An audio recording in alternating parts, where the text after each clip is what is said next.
ইউরোপে TRC card মানে temporary resident card যেটাকে বলা হয়, সেটা যদি আপনার থেকে থাকে তাহলে আপনি অন্য কোনো দেশে গিয়ে সেই টিআরসি কার্ড দিয়ে আপনি কাজ করতে পারবেন কিনা, এই বিষয়টা আপনাকে পরিষ্কারভাবে আসলে লক্ষ্য রাখতে হবে।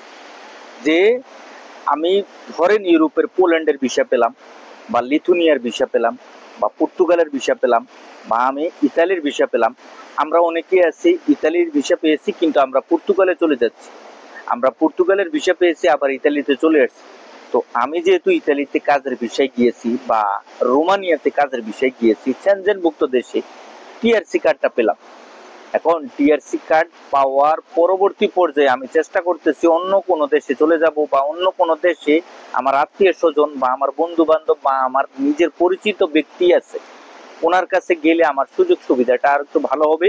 সেই অনুসারে আমি ওনার কাছে যেতে চাচ্ছি, এবং আমি যে দেশে মানে রোমানিয়া হোক বা অন্য যে কোনো দেশে হোক, আমি যে দেশে টিআরসি কার্ডটা পেয়েছি এই টিআরসি কার্ডটা দিয়ে আমি অন্যত্র কাজ করতে পারবো কিনা। ভাই আপনাকে লক্ষ্য রাখতে হবে যে টিআরসি কার্ডটা আপনি পেয়েছেন, এই টিআরসি কার্ড দিয়ে শুধুমাত্র যেই দেশে গেছেন, ওই দেশে যে কোম্পানির আন্ডারে গেছেন, যে কোম্পানির নামে আপনার টিআরসি কার্ডটা বের হয়েছে, ওই কোম্পানির উদ্দেশ্যে বা ওই কোম্পানিতে থেকেই আপনি কাজটা করতে পারবেন। অন্যত্র বা অন্য দেশে গিয়ে টিআরসি কার্ডের জন্য সেটা শুধু আপনি ঘুরতে যেতে পারবেন, সেখানে ঘোরাঘুরি বা আপনি ভিজিট বা ভ্রমণ করার জন্য যেতে পারবেন, তবে সেই টিআরসি কার্ড দিয়ে আপনি আবার অন্য দেশে গিয়ে কাজ করবেন এটা আপনি পারবেন না।